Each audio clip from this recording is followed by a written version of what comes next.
people pleasers will always say yes. I just couldn't say no, but not because of people pleasing. I just found it difficult to say no. Nice girls finish last. I had to learn that the hard way. The thing about our health is that we are not realistic enough about it.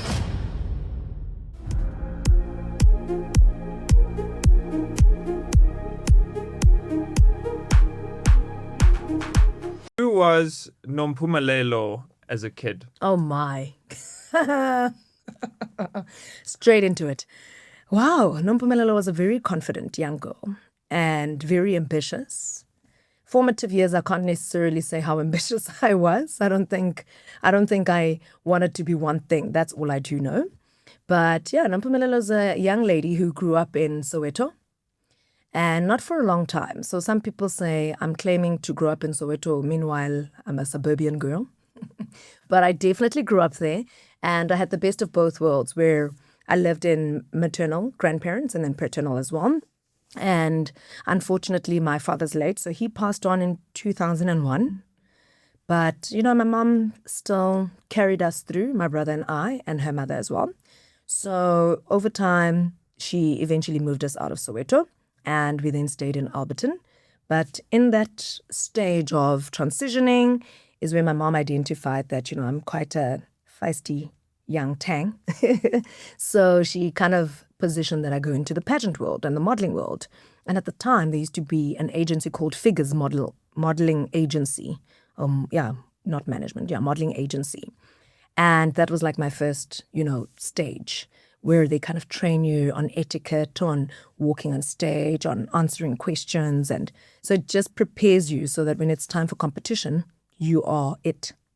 And so I then was entered in a few competitions. I remember doing like a Miss Steeldale in the malls and doing Miss and Master in primary school. So over time, I just became that confident young woman who was put on stages, who was given access to being a pageant girly. And my mom just saw it fit. Yeah. Where did that confidence come from? Did it come from going on stage from a young age, or do you think it was something that was like built within you? I think it was something built within me, and I think it evolved to become better. Some people are born with confidence, some people gain it over time, and I think we gain it over experience. We evolve as human beings, but I think our household had a lot of affirmations, which is why it's also my love language. But it had a lot of affirmations of, making sure that we are set up for success. My grandmother, there was never a failure moment. It was always turned into a learning. A mistake was always turned into a learning, with a whip involved of some sort that you fetch for yourself at the tree. Some branch, and if you get the small one, you'll have to go and find a bigger one. Wow. Because there was no cheating the system. But there were lots of words of affirmation, just validation that already prepares you for the world out there, and sometimes it wasn't necessarily not the truth. It was also very truthful. It was, this is not great, this is great, but we can get better, so it was a good balance growing up. And that's where I think most of my confidence was drawn from, because our upbringing, my brother and I, had a lot of encouragement, had a lot of, purpose, had a lot of sports-driven moments, which is why we still run today so much. But I think most of that words of affirmation have been a great directive in building a sharper confidence over time. And I think it's important, the validation that you give to others, but also the validation that we give ourselves. Mm-hmm. I think a lot of people, and you and I have spoken about this off air, a lot of people don't quite know how to tell their story. Mm-mm. But in my opinion, the most important story is the story that you tell yourself. Yeah, absolutely. And Mark, I think it's very difficult to tell your story. Over time, right, in the pageant world, I'll just give you a little bit of context. They kind of teach you to be authentic. It's the hardest thing to do. To be yourself, to be authentic, to find what yourself means is the most difficult thing. You've got to is it retrospect, introspect? Yeah, introspect, English. Yeah. Intro sounds inward, Introspection, right? And you've got to really dive deep in understanding what does being authentic mean. And I think telling your story also goes into a very vulnerable side of upbringing, of, memories, of maybe traumas, of things that have happened in the past that you're not ready to deal with. And I think that's where we've kind of got to be a bit gentle with ourselves, and note it down to self to say, what is it that I am ready to show to the world of myself? It's not easy to tell your story. I, for one, have struggled. I mean, I've been through so many interviews. And I remember one interview in the corporate space where someone actually asked me, have I ever depicted the most authentic version of myself in my role? And I was like, well, I'm just here to be great and to impress and to do amazing. I don't really know what that looks like. Does that look like being honest? Does that look like being vulnerable? Is it a safe space to even do that? So I've always, meddled with the term of telling your story, because I think, yes, over time, you get more comfortable in sharing your story. But sometimes someone else tells your story for you. Sadly. Yeah? Yeah. Wisdom. Pow, pow, pow. Yeah, very interesting. And you mentioned there that it's almost like you're trying to be authentic. And it's quite ironic in that, we're trying to be natural. And I think authenticity is not something that comes naturally to a lot of people. I think to be authentic, you actually have to, like you say, be a little bit vulnerable and show a side of yourself that's not this polished, clean version. Yeah. And I mean, when I started the podcast, I was like, I wouldn't say I was so scripted, but I was so worried about like the way that I came across. Did I mention this question? Did I look down? Did they see me look at my notes? That kind of thing. I can relate. And it took away from the authenticity. And then sometimes when you just relax and you think, I'm going to mess up, I'm going to be vulnerable, but I'm going to be me. People actually can see that, even through a camera. Yeah, and they gravitate towards that. And look, I must be truly honest. I think modeling yourself to get there takes a lot of time, and that's why I think that's the reality of humanity. We grow into, like, how Michelle Obama and all of them write these incredible books, Becoming. If you really interrogate what becoming means, then you start to understand over time. I mean, I'm 31 now, and I look back at 4 or 5 years ago, and I think of that authentic concept of what exactly was I trying to be. I was trying to impress. I was trying to belong, and it's not that it's wrong. It's just in search of becoming who you really are. And that's true. It's there. It's within you, but it takes a few trial and errors. It's the same scenario of kissing a few frogs to find you're human. So you've got to also be the person who kisses a few frogs for yourself, go through the experience, and gain a little bit of more interrogation of who you really are. But for me, I think over time, the crippling effect that I've found of finding who you really are has been the greater influence of the world that we live in. I think people have so much influence on dictating the person that you are kind of meant to be. And I know it's a very controversial topic because of our upbringing. And look, I mean, I grew up in a religious household, and oftentimes we come to a table and we say, Mike, what really, would you have gone this direction of Christianity, or would you have been a Muslim if you had a choice? Or would you have been an atheist, and all those things? And I believe in God, so definitely not atheist. But you kind of get to interrogate those type of questions for yourself to say, have I been molded so much so in the direction of what my parents would have desired me to be? Have I truly taken the time to be what I want to be? And I think it's very important for young people to sit down with themselves without the noise of everyone influencing the person they would desire you to become. And I think that is when we truly can have authenticity. I think it comes down to influence.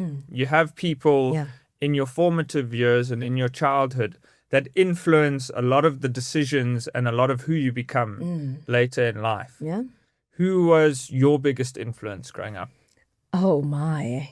I'd have to say, my grandmother. I have to say my grandmother. She's like my first mentor. I'm obsessed with mentorship and I love giving back. And she taught me the importance of that. And my grandmother had my mother very young. And so her dream of becoming an actress was very quickly diffused because she had to raise my mother. And it was a big sacrifice. And my grandfather was murdered very early in life because it was a hijacking, unfortunately. So my grandmother really had to also, single woman it out, mbogoto it out, which is something I've admired over the years because, the selfless act of a parent is something that I think we don't often appreciate enough because they sacrifice so much for us to be the greatest. And my grandmother was that girl. And to the point that I'm getting to is she was the businesswoman who found a way. However, at the same time, leading with compassion, finding a way, whether we are selling church shoes to the ladies at church, next thing we are folding glasses. And I go to a church called the 12th Apostle Church in Christ. And so we have a church uniform and my grandmother is selling something, and to the point where my brother and I ended up also selling in high school. Don't do it, kids. It's not legal. But, just to make a buck. But the entrepreneurial spirit was kind of transferred because Gogo, taught us how to kind of prepare for the worst or find a solution when there's a problem. If you can't afford something, okay, let's put my kip-kips, little snacks in little plastics, and people love that. And it was certainly something that was acceptable in society. So it wasn't cigarettes or anything non-acceptable. I would have been in big trouble. So yeah, she was my biggest inspiration and truly empowered me, and along with my mother, yeah. Wow, that's very cool. And I think, learning from someone who gives just teaches you the importance of giving. Yeah. When you don't have enough and you give, I think that's even more incredible. But I think, we want our whole lives. We're never quite satisfied with who we are. And I think along the way we forget to give. Yeah, we truly do. And I think, Mike, I don't know if we have become so much of a consumerist economy, or population rather, and we've been kind of influenced by the, impoverished idea that, people must get up and go and do it. And why is this guy at the robot? And I actually, on my way here, I saw a gentleman, I just didn't have cash, that I wanted to support, and he was selling scones. I grew up, my grandmother used to make these delicious scones. So they looked exactly like that. And I thought to myself, the paradox of this world that we're currently living in shows us the best and the worst. And it kind of has navigated our thinking into this idea of, if he can do it, why can't the other person? But we also forget that those people have had some sort of a trigger that has set them up in those two different spheres. He's had a trigger on an entrepreneurial sphere that has said, look, I've got to get up, get it done, and do it. We don't know the other guy's story. Maybe the trigger has been influenced by drugs. Maybe the trigger has been influenced by trauma. And so the compassionate part, where we really need to dig deep when we want to give back, is to put ourselves in the shoes of those we haven't walked, because we don't really know everyone's story, but the preconceived idea that we've already put ourselves in is he can do exactly what he can do, or she can do what they can do. And I'm not saying we're making excuses. I'm just saying sometimes compassion is truly compassion. It's just putting ourselves in the shoes of others to kind of, again, I say this many times, interrogate environments and situations. But sometimes not so much so that we forget that maybe we're just putting a meal on the table.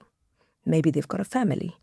Maybe they just don't know how to do what he has done or she has done. Maybe we can, give them the support they need to start. So I think it goes deeper than just giving. I think it goes deep into understanding what people sometimes need. And I also think giving and not expecting it back. Yeah, I agree. That's a big thing. It's a huge thing. We give because we're expecting them to do the same for us later, or for it to make us feel good, or for there to be some benefit in it for us. And sometimes it's just a case of helping someone. Maybe you're not even having a great day, maybe you're not in the mood, but you help someone anyways. I agree. 100%. You know that there's a book I read many years ago. I think many people have read it. The Secret. Ask and you shall receive, and then give and you shall receive. That's also in the Bible. But the start of manifestation. 100%. There it is. And that's why I'm like, I think we've just been, there's just so much going on, that we forget to be rooted. There's so much going on. And I don't always want to blame us. I think the world is moving at such a fast pace. I love Yuval Noah Harari, and they were having a conversation with Stephen Bartlett. And, excuse me, he refers to the AI not as artificial intelligence. He refers to it as an alien intelligence or something like that. And I actually thought it's absolutely an invasion, 100%, because so much is happening, and a lot of things that are happening to us and around us are truly an invasion. But we are so blindsided by this volatility and fast pace, and we have to be agile and all these things that have just been thrown towards us. Be agile. We have elections. We need to vote. You must make a difference. You must be compassionate. There's just so much going on that we don't take a moment to think of what does it mean to have an alien invasion? What does it really mean? So when I listen to it, and this is my interpretation of it, is we don't really slow down, Mike. We don't slow down enough. We don't take time to take a back seat. And that's why, one of the reasons why, and we shared this offline as well, I left my corporate job because I just wanted to slow down, because we're always just chasing. If you're enjoying this conversation and you want more perspective, stories, and life lessons, then please go ahead and hit that subscribe button. Thank you so much. Some of the best ideas come from when you have a little bit of time to reflect or a little bit of quiet time. Yeah. Whenever things are super busy and everything's rushed, and like you say, you're in that rat race and you feel like you've got to be everything to everyone, life is a bit chaotic. Very. And sometimes the needle doesn't move. Even though you're doing all these different things, sometimes I think simplifying it actually can move the needle more than doing everything at once. 100%. Less is more. Less is absolutely more. And that clarity. I was seeking a lot of clarity. I think over the years of having almost 8 to 9 years of working, I think I experienced a lot of do, get done, execution. And I'm very comfortable sharing that I finally learned the importance of proper planning, producers, perfect, the whole thing, the 5 Ps. I can't remember them, But it is true. And I'm grateful, yes, that, I was exposed to the certain experiences, but I wish I had known sooner that, planning prepares you to strategize better, to adjust better. But now that I've got clarity and I've taken the time to reset and start again with my own marketing agency, but mostly focused on promoters, because the youth unemployment rate is just way too high. And Nompumelelo & Co. really, really has become my clarity point, because, I do it out of the love of doing it. I do it because there's a gap in society, and it just comes so naturally for me. Yeah. But I don't know if I would have done it if I didn't have the clarity and the direction of quality planning and strategizing. I also think corporate teaches us some of that. And a lot of people are quick to bash corporate. It's horrible. I feel trapped. I'm working for someone else. This is not my passion. Yeah. But a lot of the time, you're also getting opportunities that you wouldn't get if you started on your own. True. You've got a bit of a financial backing. You've got a budget. You've got people that are experienced that you're working with. Yeah. So, I think on social media, everyone just wants to be an entrepreneur and have their own business that they're super passionate about so they can say, I never work a day in my life, I do what I love. right? But sometimes I think corporate might not be the end goal, but it helps you to get there. Absolutely. And, Mike, you're saying something so profound that maybe I can translate in a different reality, that the things that equip us for a later stage or prepare us are the things that we don't necessarily always want to do, or the things we don't always like to do, but they really mentally prepare us. The whole thing, I didn't understand it at the time. Character building. Oh, my word. I was like, please don't say it to me. Please. So you 100% spot on.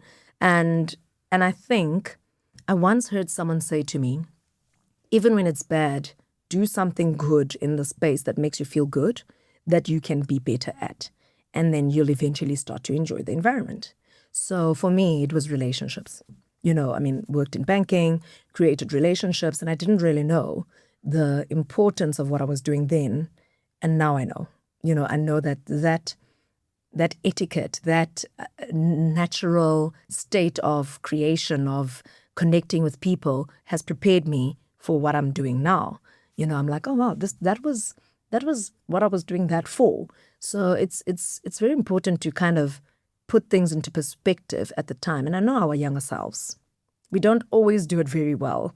And that's why I believe as the older, younger version of ourselves, we have a big part to play in imparting the same knowledge to our youth, to give them the wisdom of be patient, to give them the direction of it's going to come, that big idea is going to happen, the big opportunity is going to happen. It just, you are being prepared to be able to handle that, or to work around it better, or to be greater at it, So I think, it's just, it's us also just imparting what we know, I wish a lot of things I was told. They told me a lot. They said, yep, don't worry. Don't worry. Do that. It's going to work out later. I really do. Yeah. A lot of people will see other people get the accolades, other people get the achievements, and then they wonder, when is this going to happen for me? Ooh, sharp. That's a sharp one, eh? That's like, when you sharpen a pencil and you write in physics and it's spot on. But, that's a painful one, Mike, because, I've shared with you, I entered Miss South Africa like 3 times. And I think it was the most upsetting period of my life with the universe. Because I was like, dear universe, dear God, when is this going to happen to me, for me? And I still don't know what's planned for me. Sometimes you put yourself forward to do something, but you don't know what it's preparing you for when the outcome takes a different turn to what you had desired. And so, I think we get a little bit deterred by that. And it's very easy to kind of give up, or to not follow through on the pursuit of the passion. So I've shared with you my biggest dream. And I remember one of my colleagues at the time, who I kind of worked closely with, had said to me, no, that's impossible. You need to be specific. And I said, no, I don't. When she asked me, what do I want to be? I said, I want to be a philanthropist. It's all I ever wanted to be. I don't know how to break it down. I just know that I want to just do good. I want to do good, but I want to have fun doing it. And I want to see the impact happen. I don't know how, whether that's through my Miss South Africa journey, and I still am true to that. And she's like, but that like doesn't make sense. And what I'm getting at is, sometimes, again, to the point I made earlier, the things we think we are meant for are not necessarily always meant for us, but they are meant to teach us a few lessons and impart something in us that we may not necessarily use now, but it will work for us in future. And I think those experiences of not getting the desired outcome have prepared me to understand disappointment better, and to accept disappointment and to find my W's elsewhere. take my owl confidently and move on. And an owl is a great lesson. That must have been tough, though. I mean, you said, like, growing up, your mom put you on stages from the age of 5 or 6, and you're so used to winning all these pageants. You get into Miss South Africa.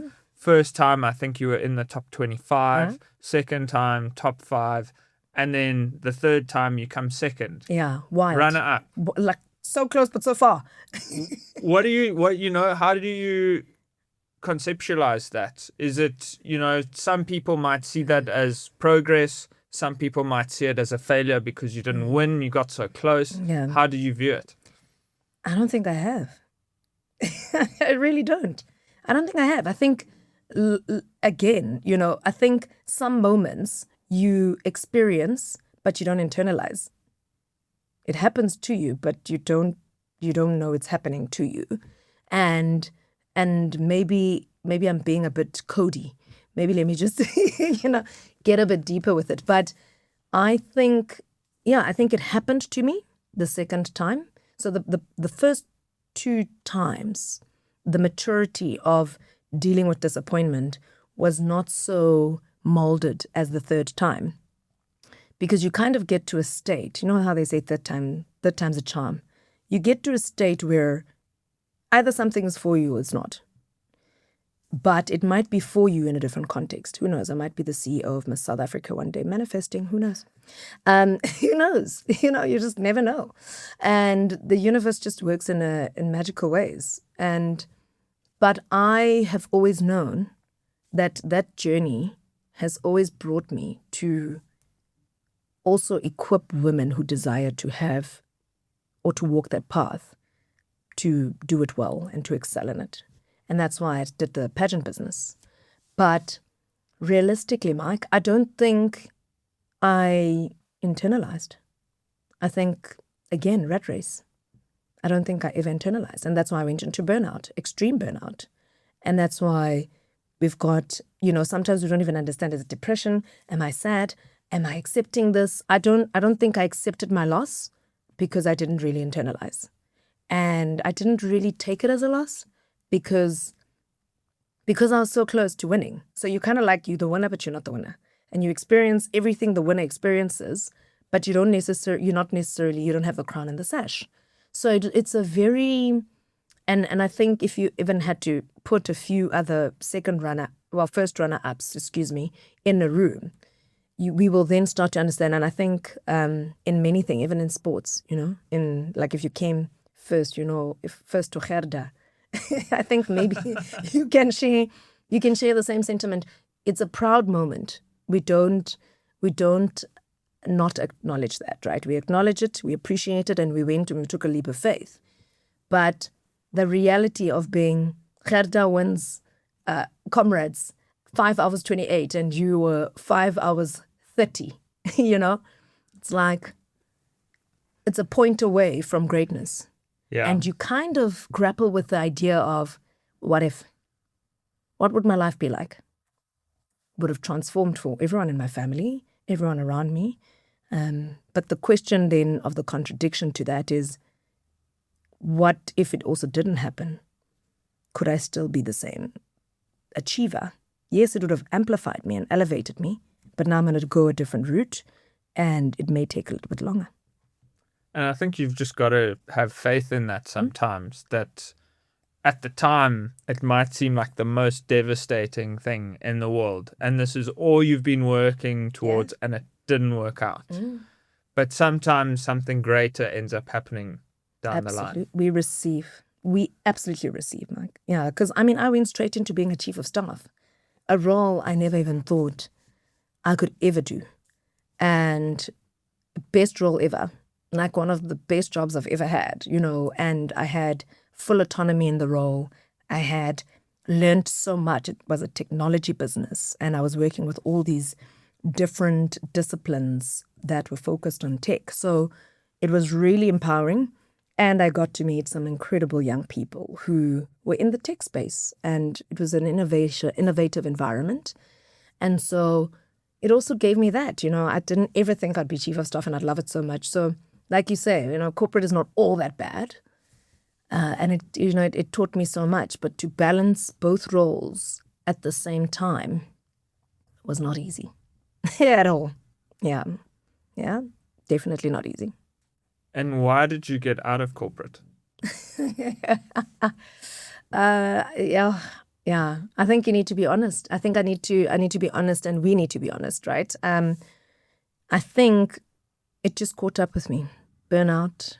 You get frustrated. You start dropping balls. You just spread yourself too thin. And I think I spread myself way too thin.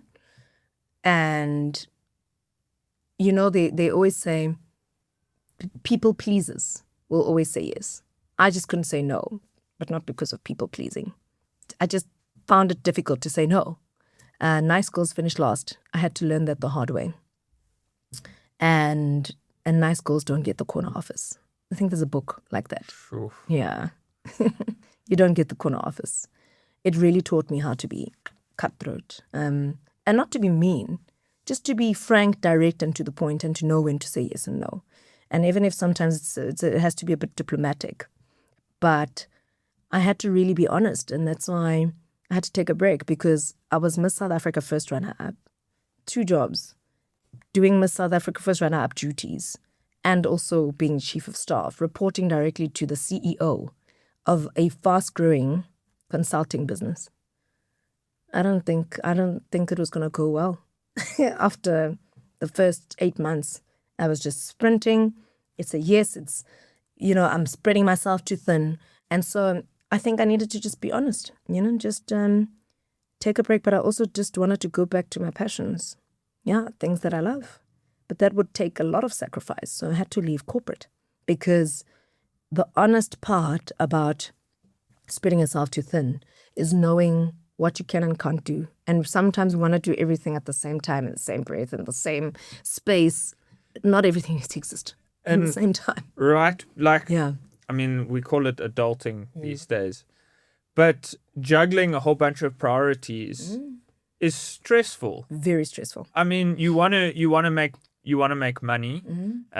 So not just for you. You want to, have a family one day, provide for that family. Maybe you have a family already. Yeah.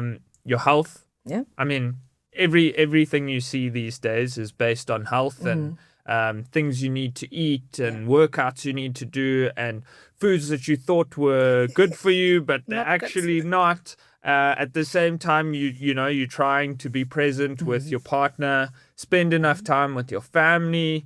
Maybe you've moved out the house and now you don't get to spend as much quality time with your family. So we're juggling all of these different priorities that all matter. And sometimes it's not that one matters more than the other. Yeah. Sometimes they're equal. Yeah. And I think that can be really, really difficult. It's very difficult, Mike. And I think for me, I isolate, and I don't think it's a good thing.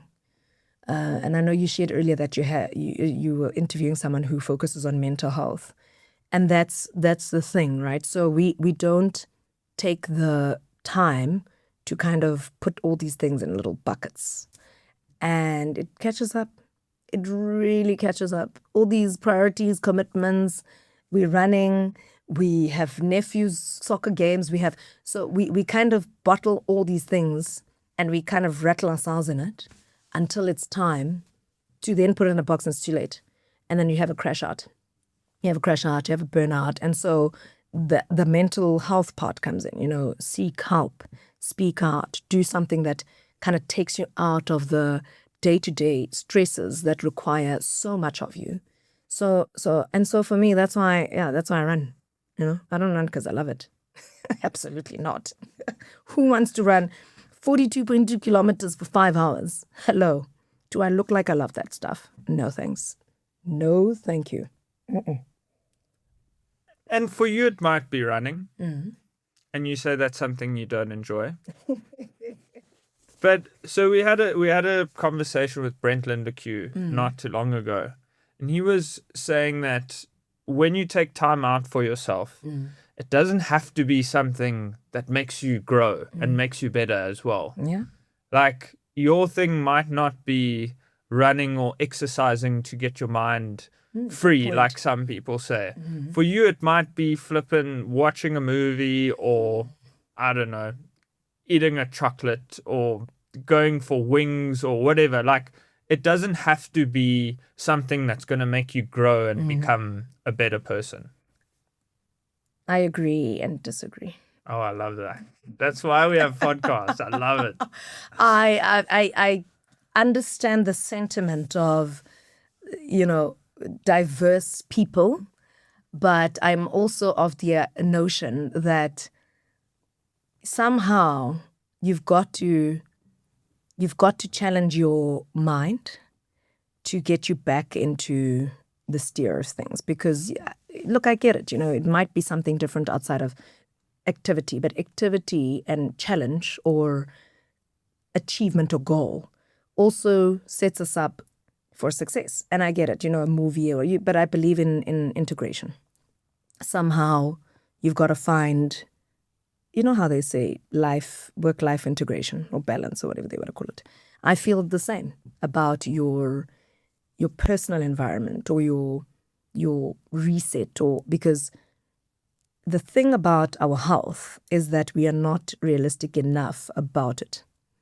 And at some point, it does catch up. And we see it in our elderly people, where they start to have crippling health issues because we didn't take care of ourselves earlier. And yes, it can be those wings, but the wings can go with yoga. I get it. It doesn't have to be an extreme, what do they call it? Vocation, but it can be close to an infuser of the chemicals or chemical balance in your brain. Because, I think the reality is that we have health issues. It's a big challenge. It's something we don't often talk about and how to deal with it. And we see it. Obesity is a thing. Sugar levels are a thing. High blood pressure, low blood pressure, anemia. So all those things, and they're influenced by our diet. They're influenced by what we do on a day-to-day, because we've got chemicals, we've got oxytocin, we've got dopamine, and we can't just only rely on instant dopamine infusers.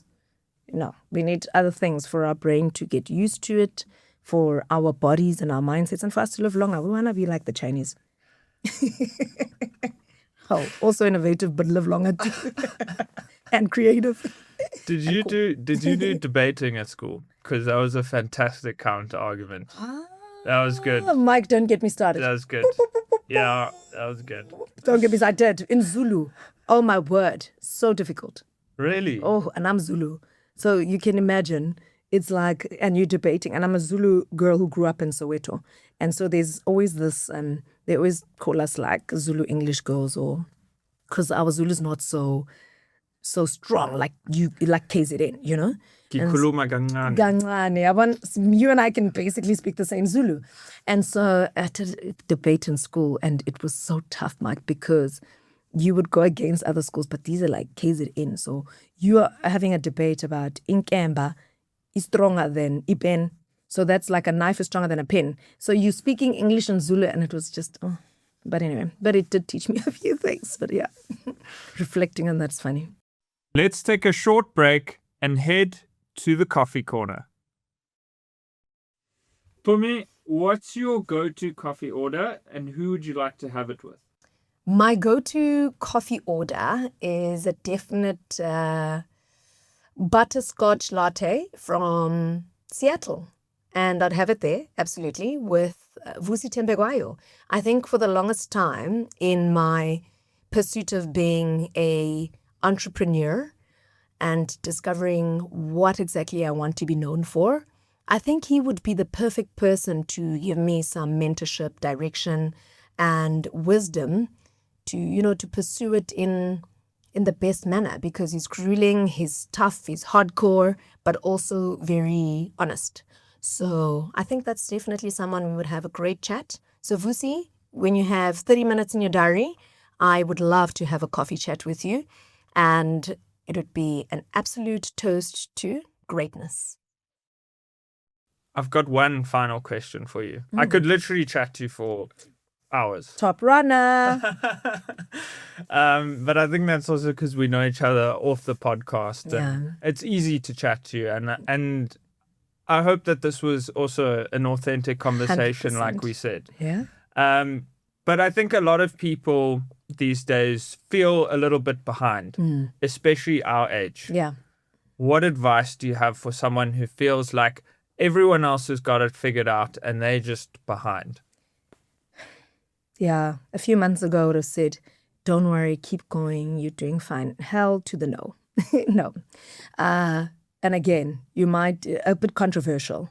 I think I think pressure's good. I think it channels you to challenge yourself. And I think what's currently happening and comparison is giving us good competition and good gain for ourselves.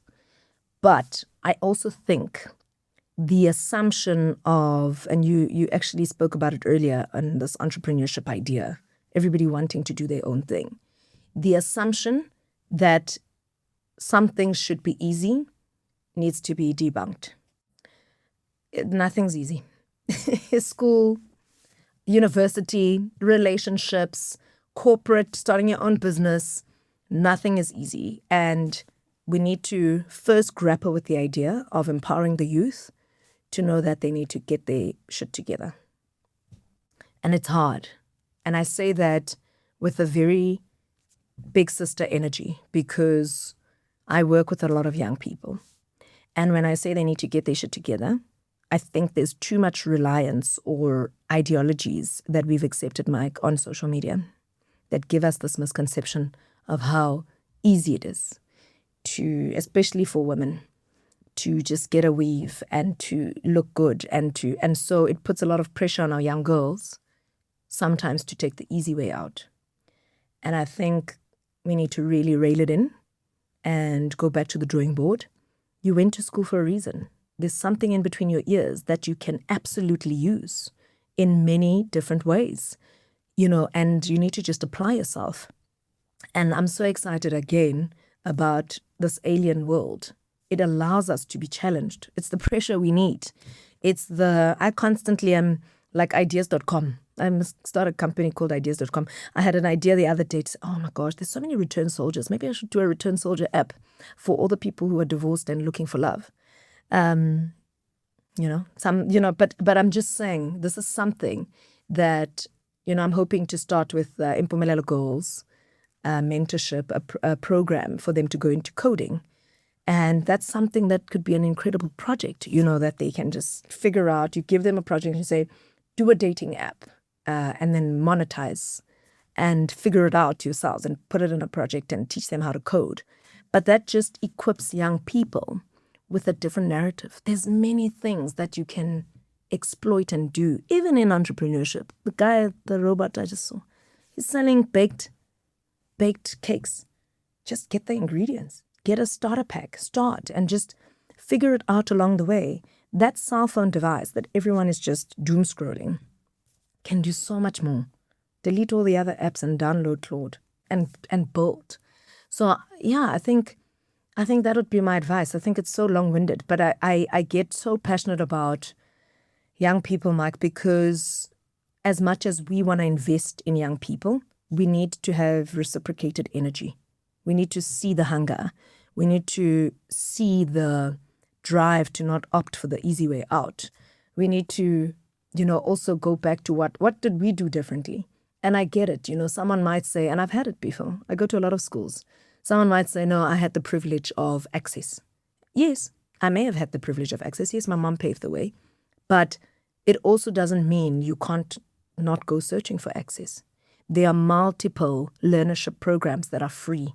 Maharishi Invincibility Institute, Skills Panda, Yes program, where you can just go into an entrepreneurship program and you get a stipend. Imagine going to get a stipend for something that's going to benefit you. I mean, it's just, I also think we have a knowledge gap, where people just don't know where to turn, where to look and what to do. So for me, that advice that's very long-winded culminates of really three things. It's just finding where these things exist so that you can have access, I think doom scrolling needs to be removed from our lifestyles. We need to just do more research, get some insights. And then the last one is just reading. Newspapers. They're still there in the hood.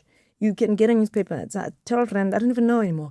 But you can get a newspaper. You can get a book donated. There's libraries around us where you can borrow a book for free. Borrow, lend, English. But you know what I mean?